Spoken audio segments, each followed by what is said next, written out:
શું તમે લાગુ કરી અને અથવા લાગુ કરવા દીધી નહીં? એટલા માટે અમારે ભીલ પ્રદેશ જોઈએ છે.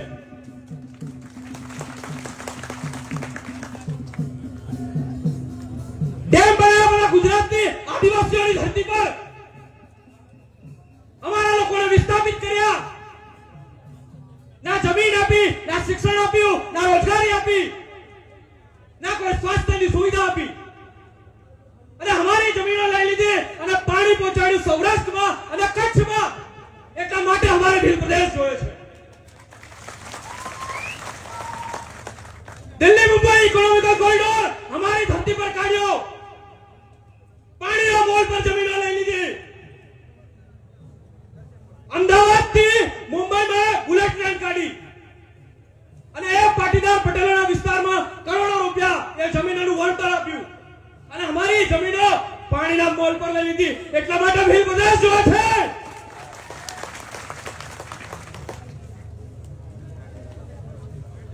સ્ટેચ્યુ ઓફ યુનિટી હોય, સરદાર સરોવર ડેમ હોય, ઇકોનોમિકલ કોરિડોર હોય કે સાપુતારા જેવું પર્યટક સ્થળ હોય, દરેક જગ્યાએ આદિવાસીઓએ જમીન આપી છે પણ વળતરમાં કશું મળ્યું નથી. એટલા માટે ભીલ પ્રદેશ જો છે. આઝાદીના આટલા વર્ષ સુધી અમારા અંબાજીથી ઉમરગામ સુધીના પટ્ટામાં નથી શિક્ષણ, નથી રોજગારી, નથી પાયાની સુવિધાઓ. સતત અત્યાચાર, અન્યાય અને શોષણ ચાલી રહ્યો છે. શું આદિવાસી નેતાઓ પણ એના બેલી થાય છે? નથી થતા. એટલે અમારે જાજમ વ્યવસ્થાએ અમારે નક્કી કરવાનું છે કે અમારો નેતા કોણ થશે. એટલા માટે ભીલ પ્રદેશ જોઈએ છે.